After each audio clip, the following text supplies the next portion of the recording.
if there was one takeaway that I came out of that place with, art is dead in Nyeri and I am part of the problem. Mau, if you get to watch this, you outdid yourself. Congratulations is actually an understatement. You outdid yourself. I hope that I'll have the courage, I'll have the discipline that you gave me and actually do it. Anyways,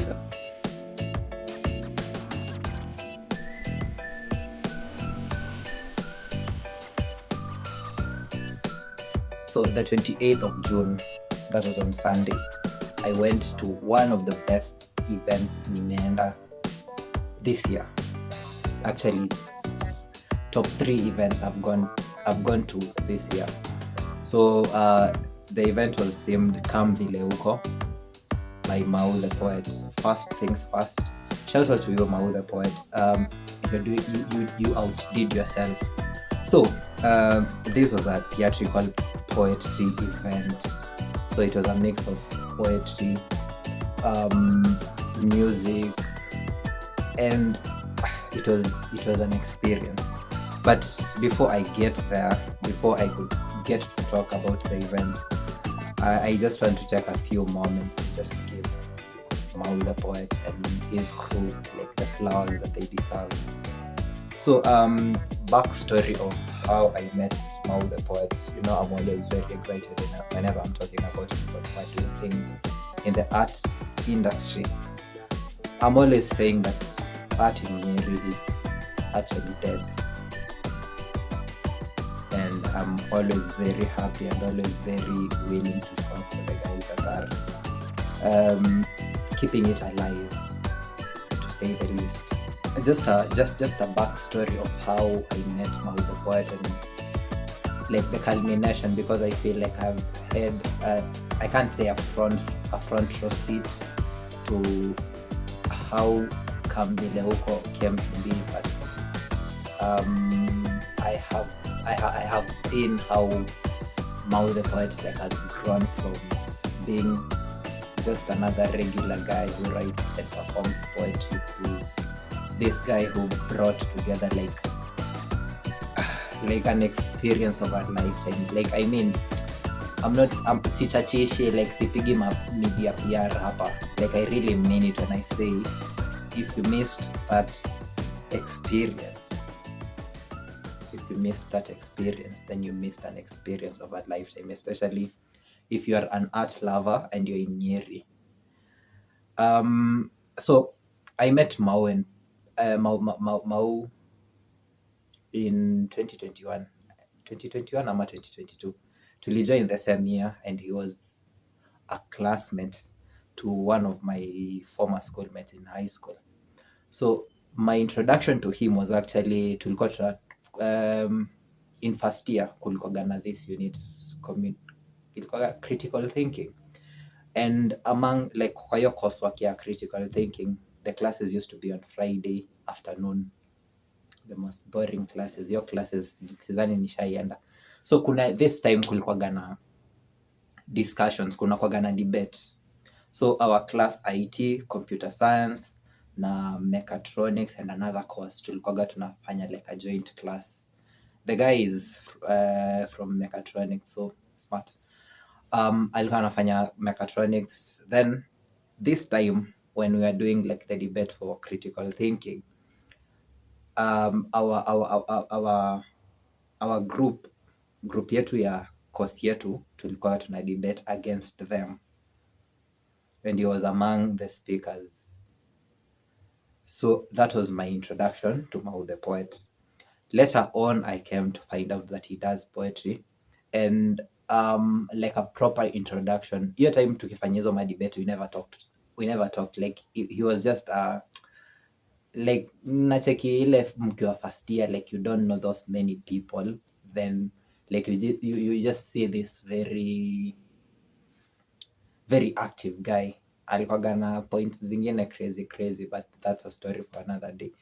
So I came to know that he does poetry, and for those of you who know my journey in this thing I call arts, I started out as a writer back in high school, and I was writing poetry. So high school transition to campus, like the first years, I was doing poetry. Like I was writing poetry, but I never used to perform much.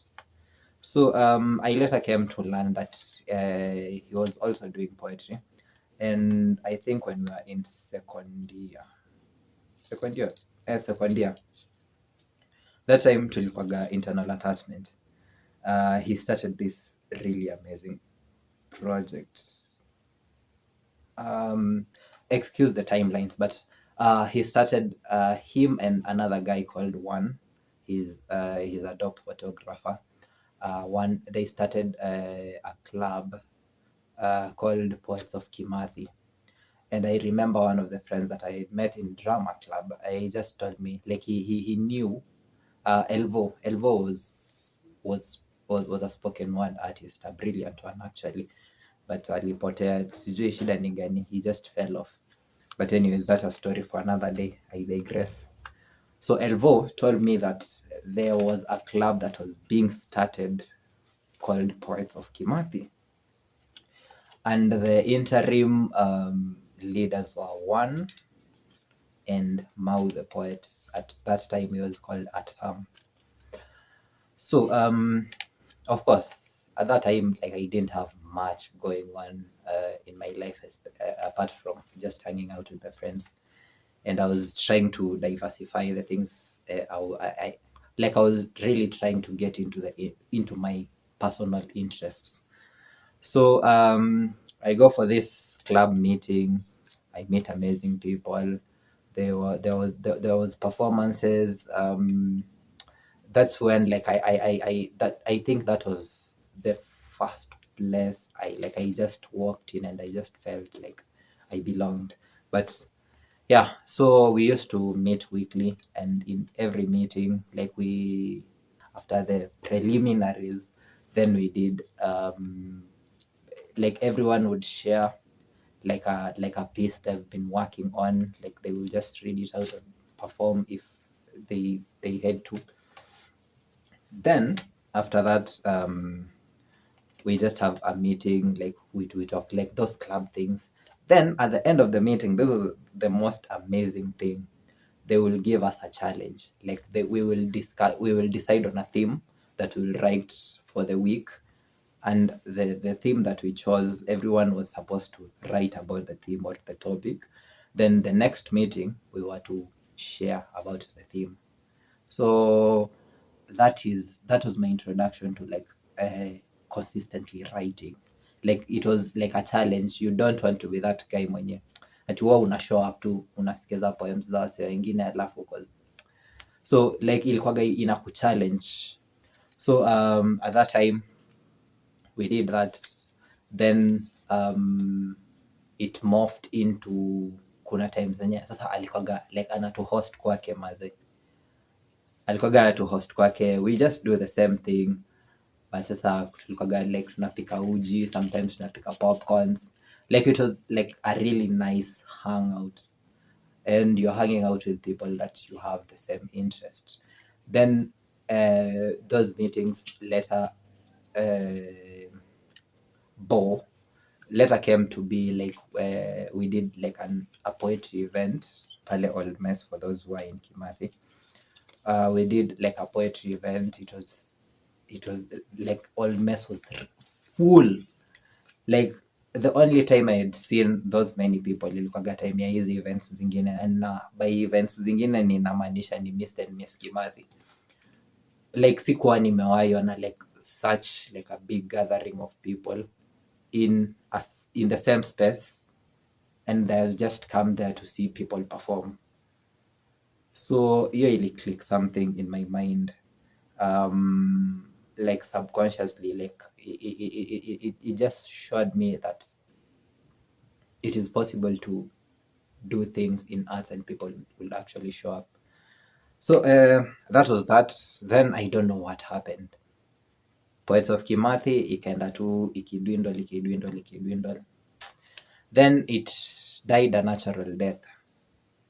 I think your time people were trying to graduate. I think time tulikuwa active ni time yenye most of us, because me, one, Elvis, Mau, and a bunch of other guys, like the people that were, I could say, were the leaders.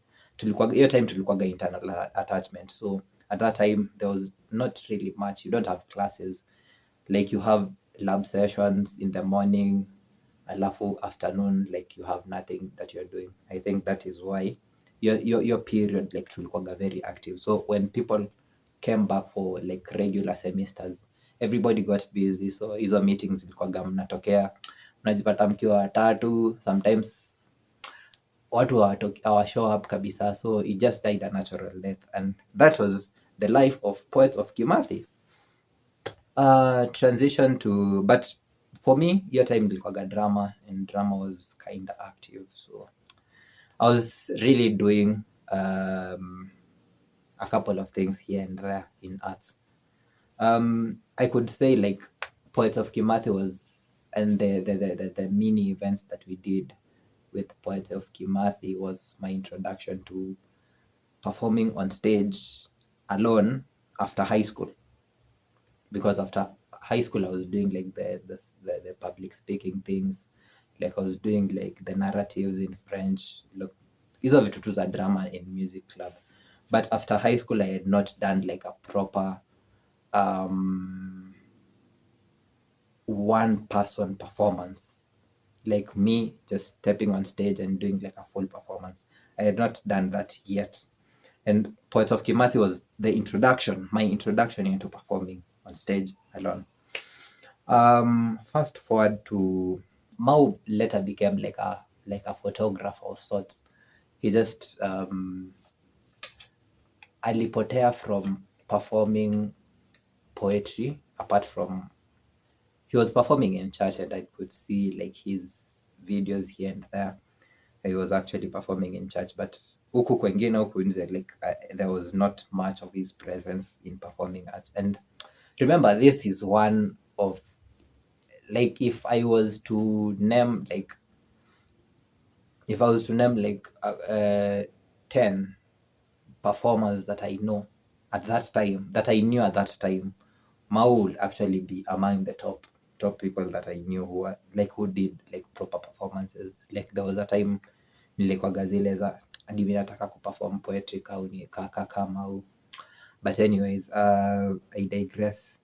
So actually from last year, that's when like I started noticing him.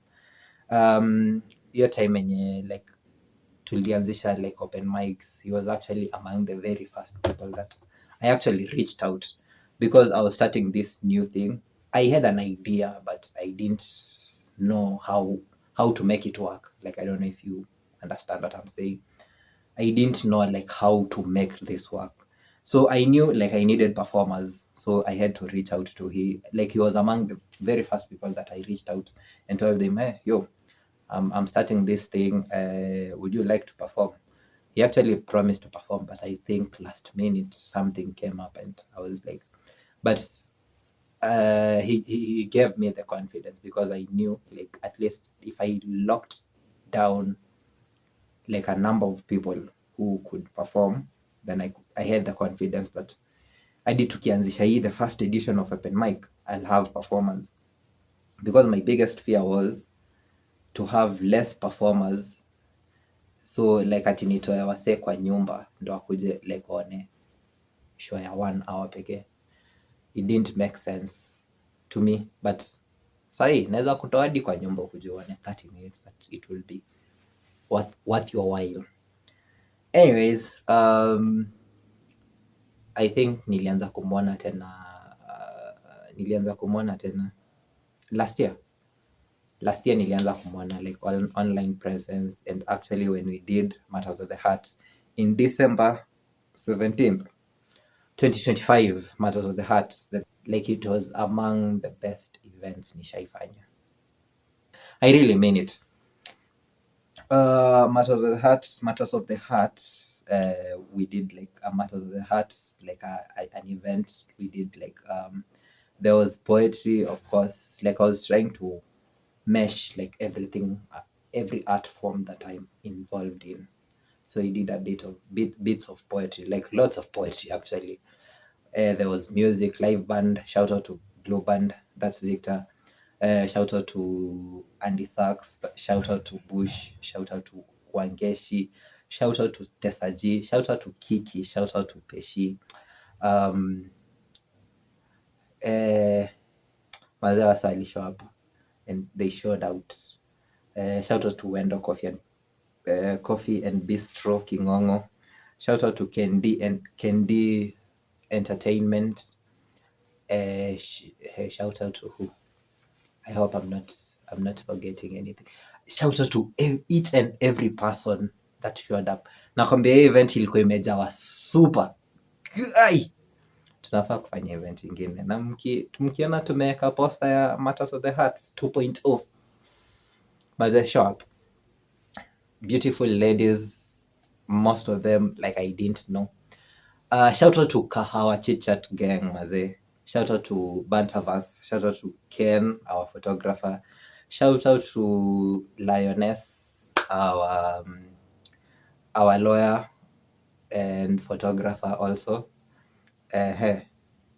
Mazee, hiyo day people actually showed up and Mau was among the people wenye wali show up for our event. Na hadi after rapping, like unajua event ikiisha kila mtu anakwaga zile za sure ameishia, but alitungojea hadi tukafanya set down, like at some point mazee tulikuwa hapo like hapo nje wendo mazee, like I think at 11 usiku, 11 pm tuko hapo mazee. Shout out to you. So nimeyap sana. Anyways, like and subscribe, like this video, alafu just comment comment on this video what you think about what I'm saying. I don't even know what I'm saying.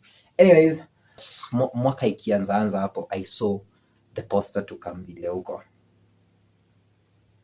At first I didn't understand what it was.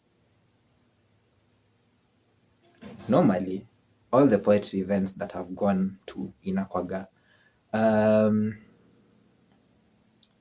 next on stage we have, then somebody comes on the mic, says their lines, anachak, the next performer anakuja, the next performer hivyo, then maybe the headliner ataperform like 2 or 3 pieces, then event iishe. Like think about coffee and poetry. So I thought it would be something like that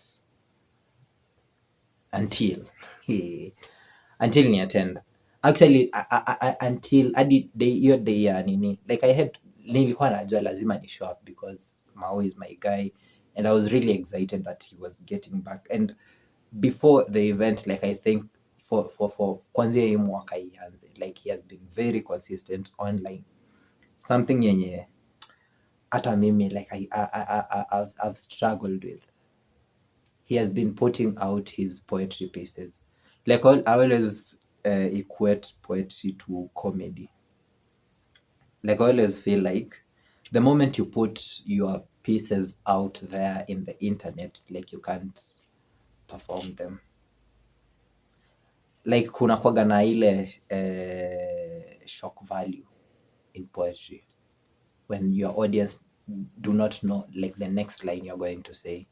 Kuna kwaga na hiyo the shock value, like inakwaga something yenye inakwaga like an intriguing factor with poetry.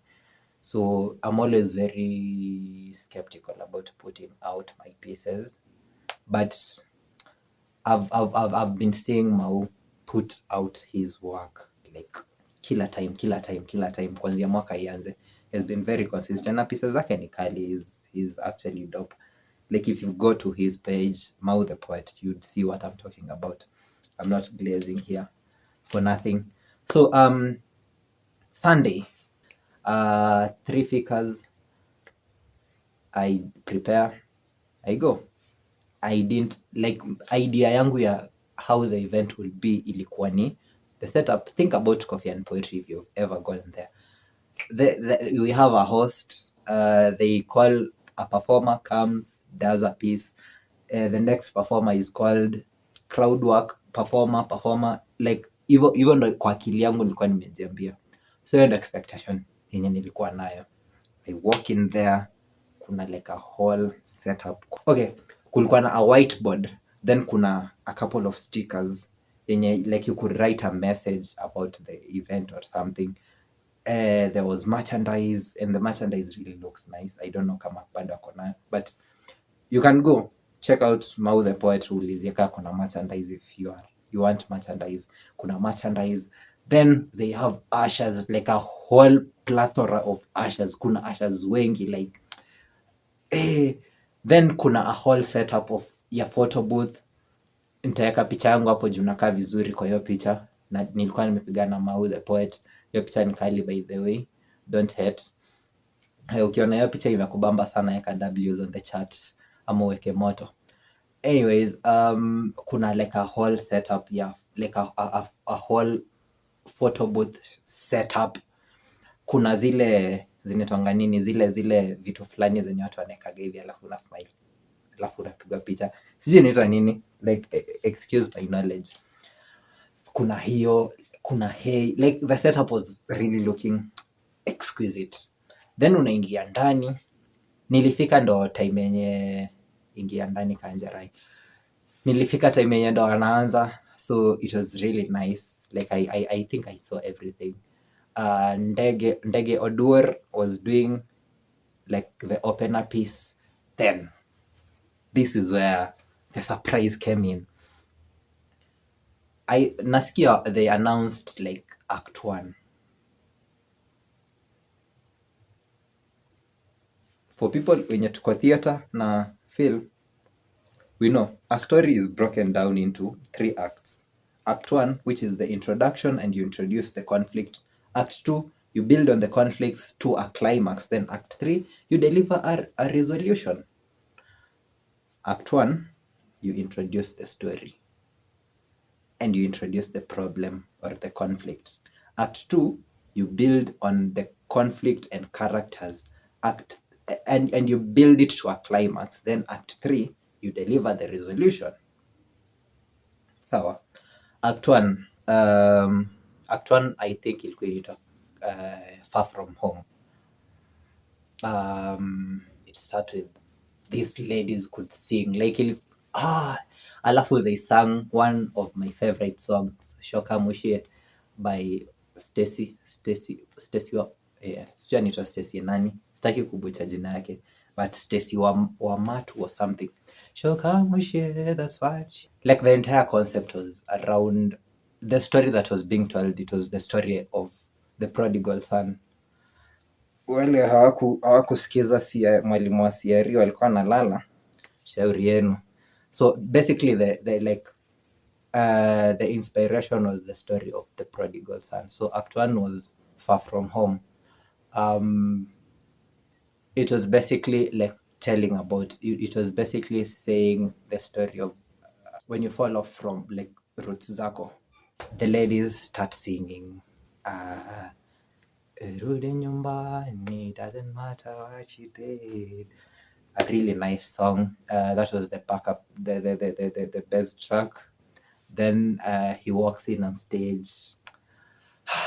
Maze, like think about this. Like think about in your head, like a poet's look. How do most poets dress like? That was his first outfit. He walks in a Kangol hat. Like, I don't know how to describe that look. I'll put photos. Hapa, naona huyu hapa. This was him akiingia Act 1. Anyways, Act 1, he comes in, does the first verse. The ladies does the first verse. They transition to music. Shokamushe, that's what she said to me. Beautiful song. Does verse 2, transition back to music. Does verse 3, and after he does, he finishes Act 1. There was this session where there was this prayer session. he was talking about like people falling off from the kingdom of God, and he was the basic message was, you don't need much, you don't need to be perfect to be close to God. So yeah, that's dynamic. Then there was a prayer session. It was actually surprising to me because I didn't expect it. Like I thought it was like a theatrical show, but it ended up to be like somewhat okay. I was not that much surprised because the venue that was hosting the event, it was a church, a Living Faith Ministries hapa Ministry of Works in Nyeri. So that was the venue. But I'm not complaining. It didn't take away from the quality of experience that I had there. There was this prayer session. Then the curtains close. One of my friends, Anita MC Glanton, shout out to you, comes in. He does this games, this team building games. Those bado ba hizo games, like kulikuwa na couple of games hizo like alikuja akachangamsha crowd. Then there was this guy anaitwa nani, Lexus Mshairi, nimekumbuka jina yake. Lexus Mshairi comes in. He did two, was it two or three pieces, one man guitar. He was doing like I don't know how to explain, but it was like somewhat poetry, somewhat storytelling. He had guitar. Yeah, it was like a really nice piece he did there. Then we transitioned to Act 2, and this was where like I was really surprised. The curtains open, a completely new set. So Act 1 like had a really simple set. So there was like a chair there that looked like a throne. Nacheki zile seats za wale wazee wa PCA, zile kwaga refu hivi. Excuse the stereotype, but zitaka hivyo. So there was a seat there, and actually nilisahau kuambia, like when Act 1 was starting, kulikuwa na kulikuwa na wasa walikuwa na acting tunafaa kuwaita hapo kando. As a director, like I felt anyways, that is not important, but kulikuwa na like a really simple setup. Act 2 ikianza, curtains open, completely new set. Mau walks in, completely new outfit, na hiyo outfit ilikuwa kali. Insert picture hapa. Huyu unaona mimi huyu mwenye nakaa vizuri, alafu sasa kuna huyu superstar hapa kando yangu. Huyo sasa, that's Mau. That was the second outfit. So Act 2, a completely new set, a completely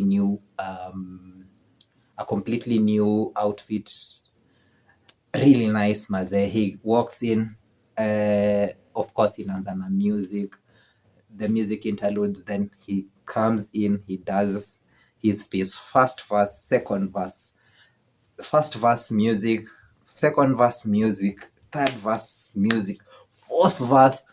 Hey, umse alikuwa amekukio stuff, alikuwa amekukio performance na ikaiva. Like you could see the preparation in like the amount of preparation in the performance. You could see it. I don't know Aliprako for how long, but kudos to you, my guy.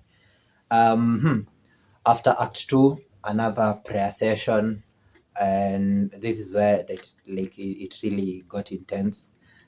Hapo sando kama kulikuwa na mapepo hapo zilihepa, ilikuwa crazy hivyo. So Act 2 ikaisha, curtains close.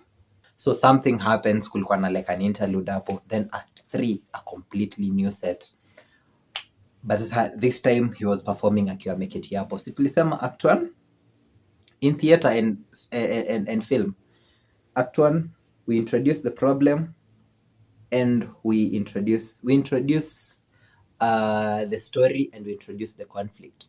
Act 2, we tell the story, we build the conflict to a climax, Then act 3 we deliver the resolution. Act 2 hawakutuambia jina ya act 2, but act 2 was come vile uko. Yes, act 2 was come vile uko. He did like a piece of come vile uko. Actually endeni kwa page ya Maunyinyi wenye mlihata, go there, see come vile uko, brilliant piece, punchline after punchline. I digress. So act 3, curtains open, he does verse 1, of course music, verse 1 music, verse 2 music, verse 3, then we call it nini. Then after that kulikuwa na like hizo, there was a pastor, then kulikuwa na prayer session, there were ministers hapo mbele ya stage ilikuwa, then they asked the crowd if you have like a prayer, like you have a prayer item or a prayer request, you go there, you tell the person, the ministers there, they call them ministers, they are a pastor, junior pastors, like how I say, wa church, you tell them, then you pray together.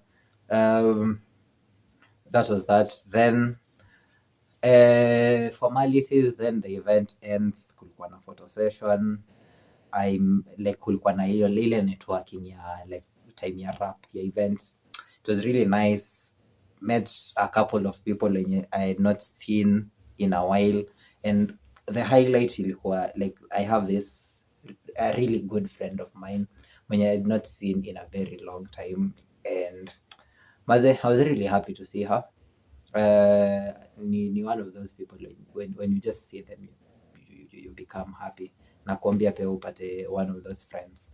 So yeah, not to wash it down, but if there was one takeaway that I came out of that place with, ni Mau, if you get to watch this, you outdid yourself. Congratulations. Congratulations is actually an understatement. You outdid yourself. Hiyo ni kitu yenye like most of us think about, but we do not have the courage to do. So shout out to you for executing it from the idea to actually doing it.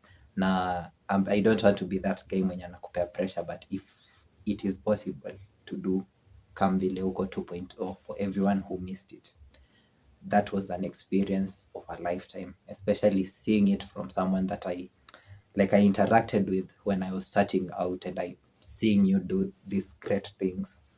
It is really motivating, and it challenged me that I'm always the person mwenye anasemanga art is dead in Nyeri, and I am part of the problem. I am part of the problem because I've not been very active with the art scene. So it actually challenged me to get back to doing things that I was doing, and I hope that I'll have the courage, I'll have the discipline that you had, and actually do it. Anyways, kama wewe ni msanii, just get up. Kama I learned something, I learned this quote, and I'm living by it. Clarity comes with motion. It doesn't matter kama uko na kila kitu, just keep yourself in motion.